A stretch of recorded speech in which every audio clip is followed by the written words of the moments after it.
What a fantastic night it's been. Thank you all so much for coming. We have one final amazing artist. She is a playwright, an actor, a solo show artist, a teaching artist, and she's a disability activist. She is absolutely one of our very special favorites at Story Jam. And she'll be reading an excerpt from her upcoming solo show, which is called A Girl's Guide to Loss and Other Extreme Sports. Please say hello to the very talented and brilliant Arlene Malinowski. Yay!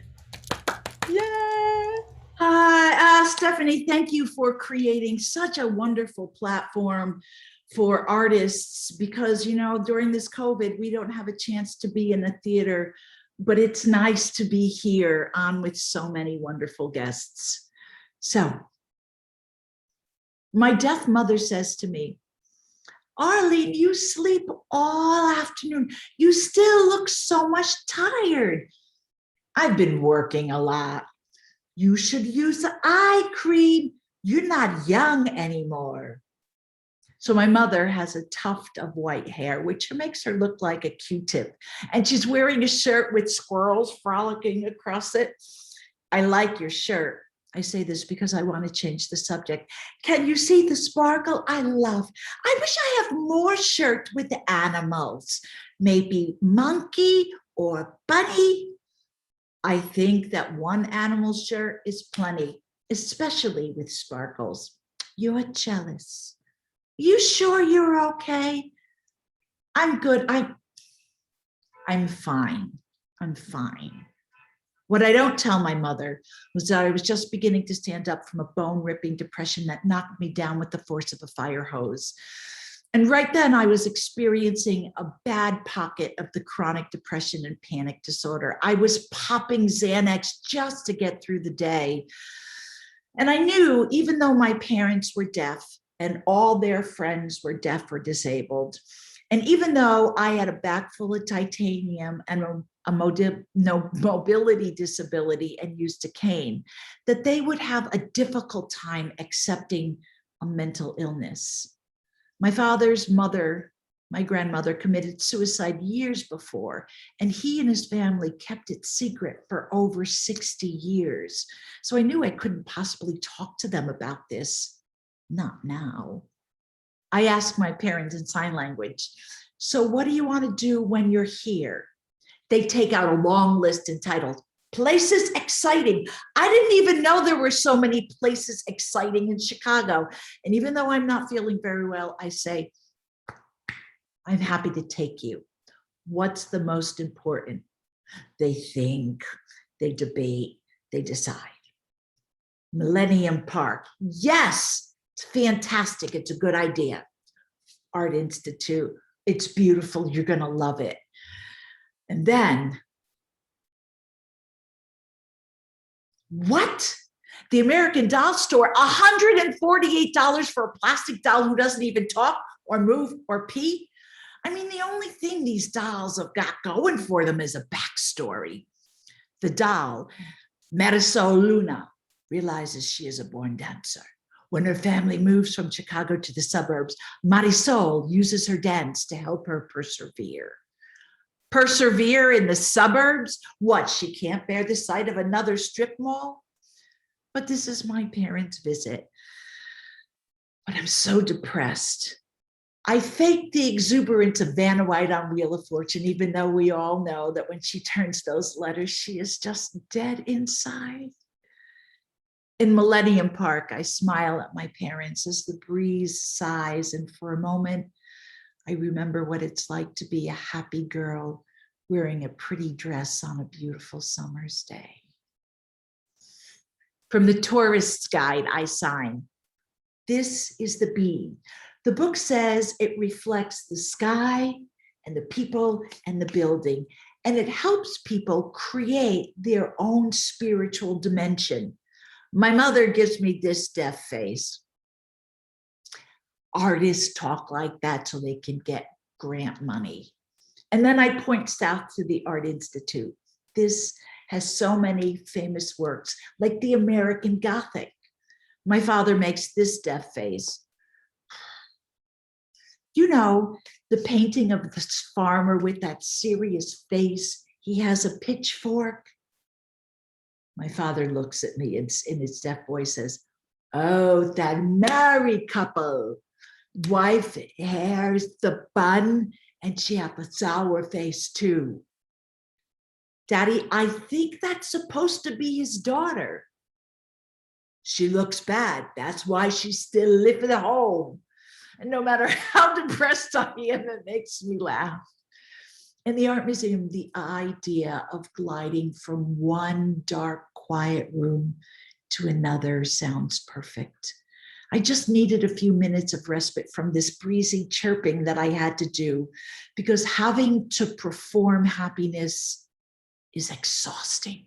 So much energy goes into hiding my mental illness, trying to will it away, never letting on about the struggle, the shame. I listen to the shame. Mental illness counts on that. And shame always grows. It ignites and destroys everything that's good about us.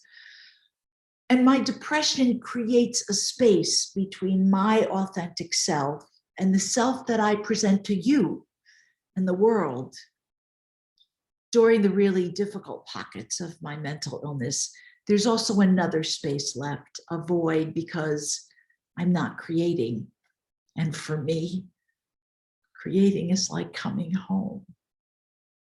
My voice had been fallow for so long, and I was ashamed of that. But the truth was, I didn't know if it was possible for me to be both an artist and sick at the same time. In the museum, the special exhibit is Becoming Edward Munch. And at the center of it is his most famous work, The Scream. The painting of that hairless person with the shrieking mouth and his eyes wide open with fear, hands to their face. It's pure, raw emotion. When we walk into the gallery, the crowds that thronged the painting somehow just parted. And there I was, standing eye to eye with the screen. Up until then, I had only glanced at copies of this painting, but now I recognized the voice that reverberated from its never-ending despair. It rang in my ears. My mother turned to me. "So much awful. I never saw suffering like that." And I wanted to howl at her, "Look right in front of you. This is how I feel inside of my mind all of the time."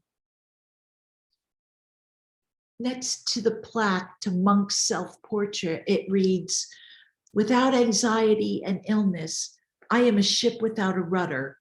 My sufferings are a part of myself and my art." I swivel my head around the room to scan his early works. Beautiful landscapes and naturalistic portraits are forgettable compared to his later works, Love and Pain, Weeping Nude, Death in the Sick Room.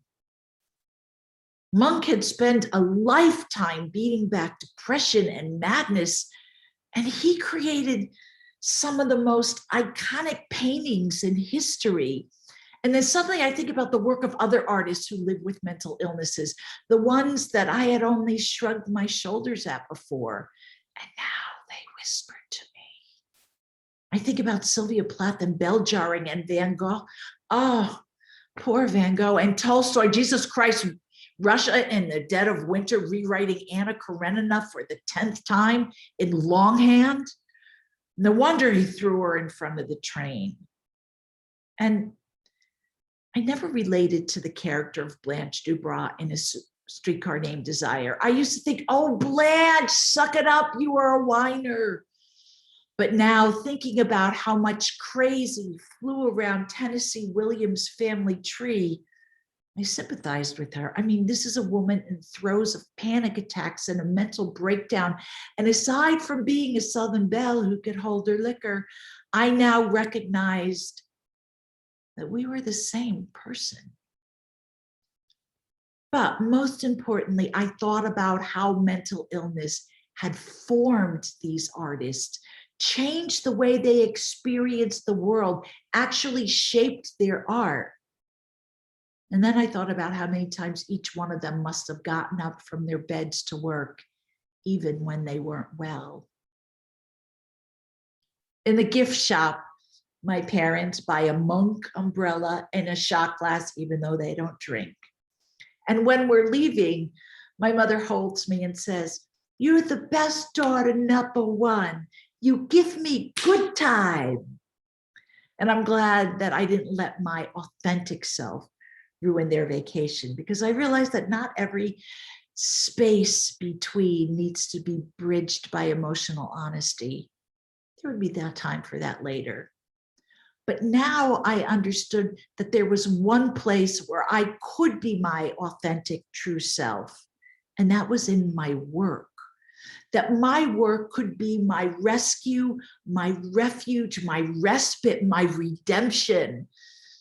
And I felt closer to the possibility of getting myself down to the computer or up on a stage in spite of my depression than I had in a very long time. I knew that I needed to try and work through the tough times like all of these other artists had. And as Marisol Luna from the American Doll store would say, persevere, mija, persevere. Thank you. That was wonderful, wonderful. Thank you. Thank you, Arlene. That was wonderful. Will you, just before you go, would you just tell us a little bit about your upcoming solo show?